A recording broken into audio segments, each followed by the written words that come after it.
There are words that arrive in a room and stay there long after the person who said them has left. Not because they are true, sometimes precisely because they are not true.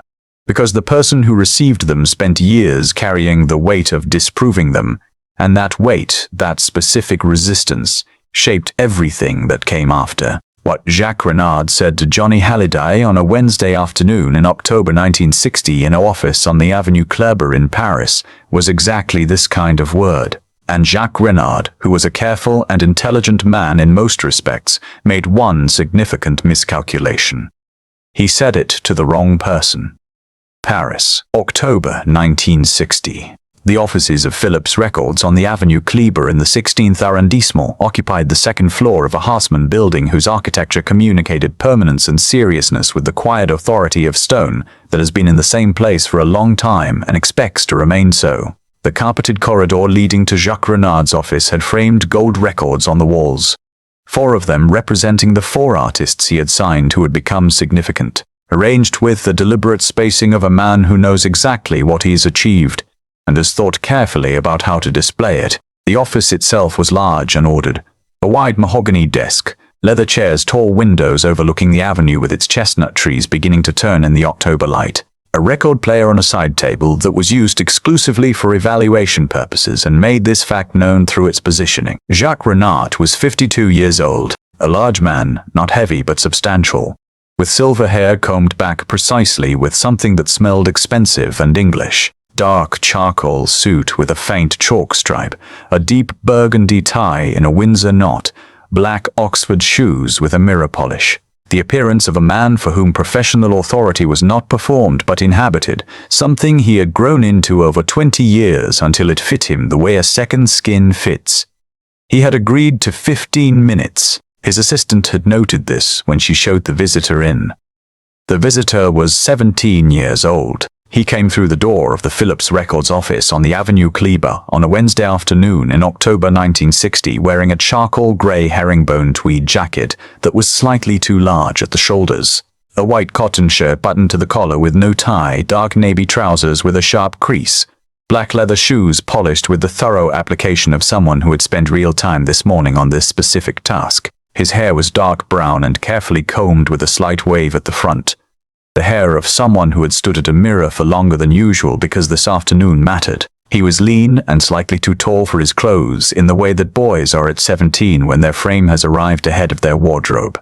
Under his left arm a magnetic tape reel in a cardboard sleeve, held against his body with the particular protectiveness of someone carrying the only physical evidence of something that exists primarily inside them. He sat in the leather chair, across the mahogany desk from Jacques Renard, and placed the tape reel on the desk between them with both hands. Carefully, not dramatically, the way you place something you have made onto a surface where someone else will judge it. His name was Johnny Hallyday. He was 17 years old and had borrowed 300 francs from his uncle Michel to record 3 songs in a small studio in Pigalle 3 weeks earlier, with a guitarist named René, who charged by the hour and had the patient professionalism of someone who had seen many 17-year-olds come through his studio and had learned not to form opinions in advance. Jacques Renard put the tape on his player, pressed play, listened for 3 minutes and 20 seconds, stopped the tape. He looked at the boy across the mahogany desk and said the thing. "You are a copy of Elvis Presley," Jacques Renard said. "A French copy of an American original. The market already has the original. It doesn't need a copy. What it needs is originality, and that is precisely what you don't have." He said this with the particular tone of a man who believes he is performing a service by being direct, the tone of someone who has confused the delivery of discouragement with the giving of honest advice. Then he slid the tape reel back across the mahogany desk toward the boy in the too large tweed jacket. Johnny Hallyday looked at the tape reel on the desk in front of him. Then at Jacques Renard. His face did not collapse. It did something more specific and more interesting. It went very still, in the way that faces go still when a person is receiving information their body has already decided is wrong, and their mind is confirming this with great certainty and very little noise. He picked up the tape reel, stood up. buttoned the single button of his charcoal-grey herringbone jacket with one hand, the deliberate small gesture of someone preparing to leave somewhere they have finished with. Then he looked directly at Jacques Renard across the mahogany desk. "You are wrong," he said. Not loudly, not with the trembling energy of adolescent defiance, with a particular quiet certainty of someone stating a fact about the physical world. The kind of certainty that does not require volume because it does not require persuasion. It simply is. He left the office, walked down the carpeted corridor past the 4 gold records on the wall, took the stairs, came out onto the Avenue Kleber in his too large herringbone jacket and his carefully polished shoes in the October afternoon light of Paris, and went to work. What the word work meant for Johnny Halliday in October 1960 was specific and unromantic and total. He lived in an apartment in the 18th arrondissement that he shared with his cousin René Louis and René Louis's wife Françoise, in an arrangement that involved him sleeping on a narrow cot in what had been a storage room that was now a storage room with a cot in it. He woke at 6:30.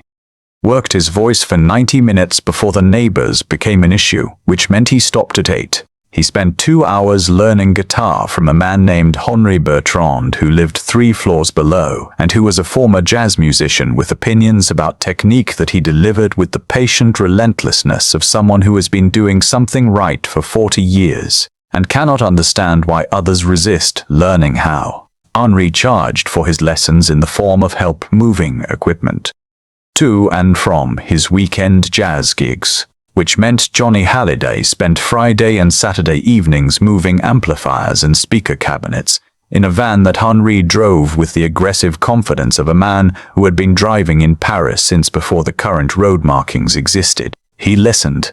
Not only French music, not only Elvis.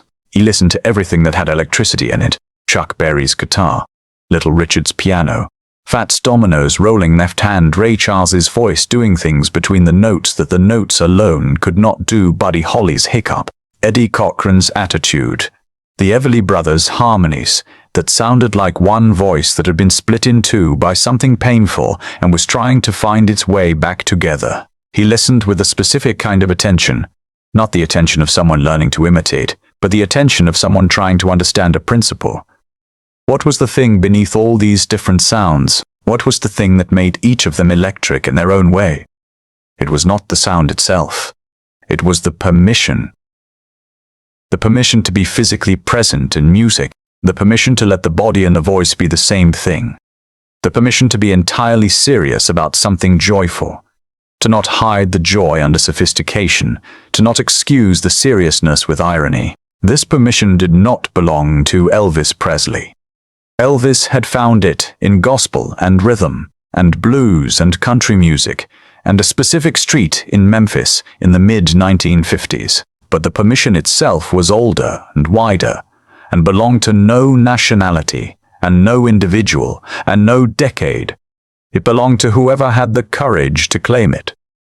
Johnny Halliday had this courage. He had known it since he was 13 years old, the first time he held a microphone in his hand at a family gathering in Brussels, and felt the current run from the microphone through his arm to the center of his chest, and understood with complete physical clarity that this was the thing his body had been designed for. Jacques Renard had not heard this in the tape.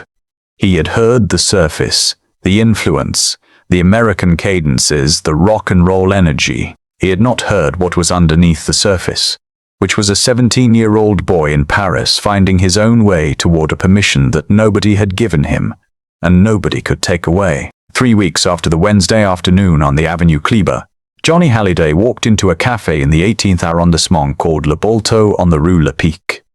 He went there every morning. It was the cafe where Henri Bertrand, his guitar teacher, had his morning coffee, and where a small community of musicians who lived and worked in the 18th came and went, in the particular loose way of people who share a profession and a neighborhood and a habit of being in the same place at approximately the same time, without having agreed to be. That morning, there was a new person at the counter.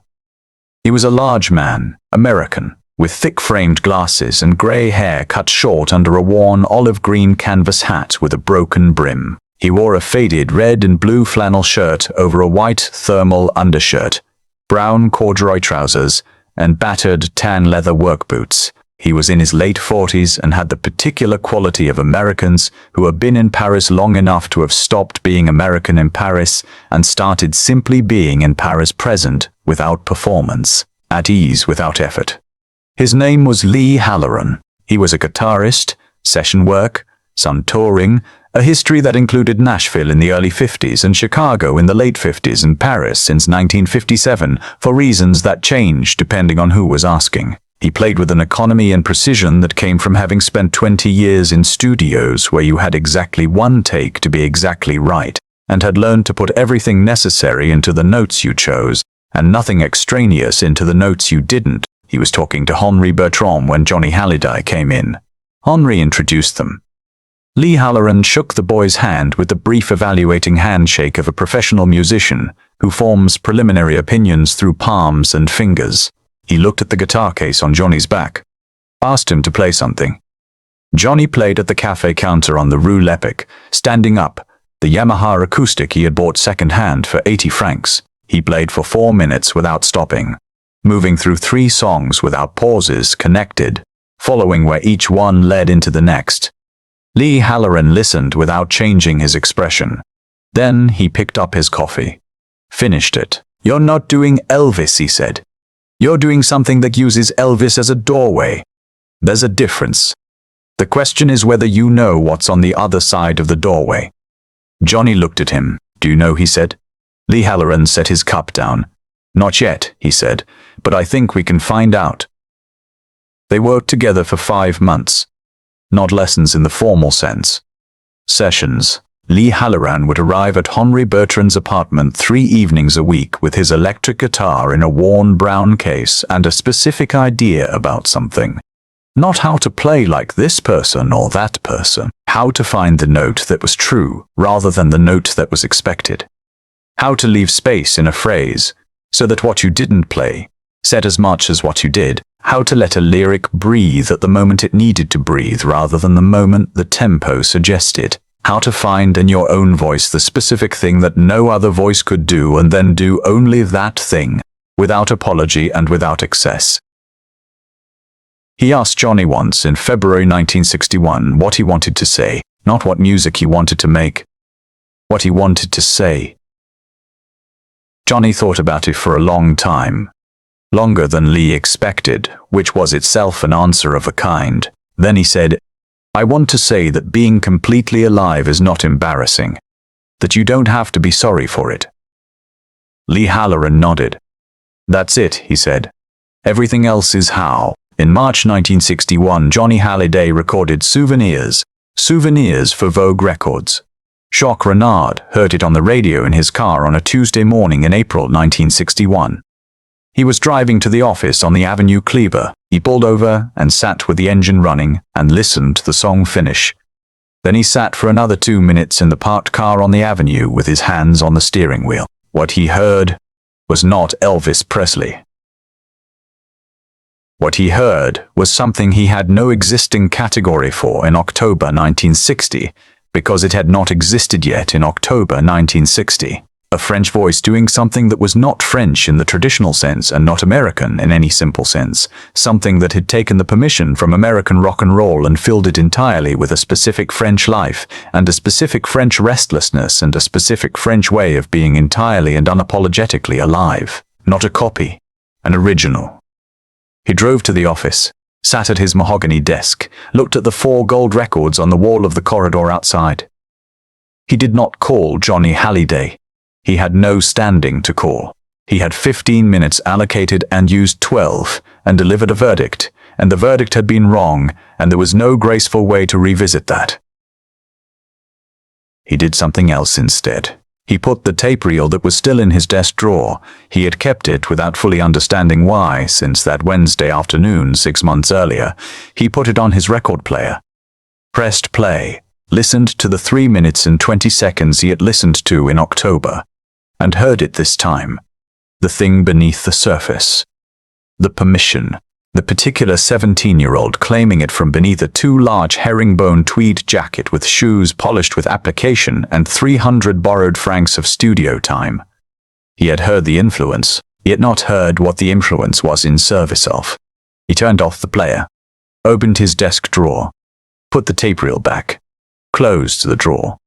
Some lessons arrive on time. Some arrive late. They are the same lesson. 21 years later, at an industry reception at the Hotel Lutetia in Paris in 1981, Jacques Renard, now 73, retired, white-haired, still precise in his dress but carrying his age without vanity, found himself standing near Johnny Halliday at the edge of the room. Johnny Halliday was 48 years old, dark olive jacket over a burgundy roll-neck jumper, dark charcoal trousers, brown suede boots, silver rings on his right hand, the appearance of a man who dressed for himself and nobody else, and had the particular ease of someone who had not needed anyone's approval for a long time. Jacques Renard approached him. Johnny Halliday recognized him. The recognition was immediate and complete. The mahogany desk, the tape reel slid back across the surface, the specific quality of the 15 minutes that had used 12. "Monsieur Halliday," Jacques Renard said, "I have wanted to say something to you for a long time." Johnny Halliday looked at him without expression, waiting. "In 1960, said Jacques Renard, you told me I was wrong as you left my office. I've thought about that specific sentence many times in the years since." He paused. "You were right, and I understood why you were right approximately 6 months later, which was too late to be useful, but not too late to be instructive." Johnny Halliday was quiet for a moment. Then he said something that Jacques Renard had not expected. "You did me a favor," he said. Jacques Renard looked at him. "How?" he said. "Because you gave me something specific to prove," said Johnny Halliday, "and specific things to prove are more useful than general encouragement. General encouragement points you toward good feeling. Specific things to prove point you toward the work." He raised his glass slightly. Not a toast, just a gesture of acknowledgement. Then he moved away into the room in his olive jacket and burgundy jumper and brown suede boots, the silver rings catching the light of the Hotel Lutetia reception as he went. Jacques Renard stood at the edge of the room for a while, brief, still there as far as he knew. He had retired and the desk had gone with the office. And the office had gone with the position. And somewhere in a storage room in the 16th arrondissement, there was probably a cardboard box with a magnetic tape reel in it that contained 3 minutes and 20 seconds of a 17-year-old boy in a too large herringbone jacket, claiming a permission that nobody had given him. He thought about what Johnny Halliday had just said. Specific things to prove point you toward the work. He stayed at the edge of the reception for a few more minutes. Then he got his coat and left. He walked home through Paris in the October night, the same October light that had been in the chestnut trees on the Avenue Kleber in 1960. The same city 21 years later, a completely different understanding of what he had heard that afternoon. Some lessons arrive on time. Some arrive in the parking lane of a Paris avenue with the radio on. Some arrive at the edge of a hotel reception 21 years after the fact. They're all the same lesson. And here is what this Wednesday afternoon in October 1960, on the Avenue Kleber, leaves all of us. A 17-year-old boy in a too large tweed jacket sat across a mahogany desk from a man who told him he was a copy. He picked up his tape reel, buttoned his jacket, said "You are wrong," and went to work. Not out of arrogance, out of knowledge. There is a fundamental difference between these two things that is worth understanding precisely. Arrogance says, "I am better than you think." Knowledge says, "I know something you don't know yet, and I am going to spend the necessary time showing you what it is." Johnny Halliday spent the necessary time. 5 months working with Lee Halloran in a cafe on the Rue Lepiquant Henri Bertrand's apartment, finding what was on the other side of the doorway. 300 borrowed francs of studio time. 6 months, a career that went on for more than 50 years. Not because someone encouraged him, because someone gave him something specific to prove. And you? Has someone ever told you that you were a copy of something else? That you were derivative, unoriginal, a lesser version of something that already existed? Tell us in the comments, because these are the stories that remind us that the specific weight of being told you are not real is sometimes the exact weight needed to become completely, undeniably, irreducibly yourself.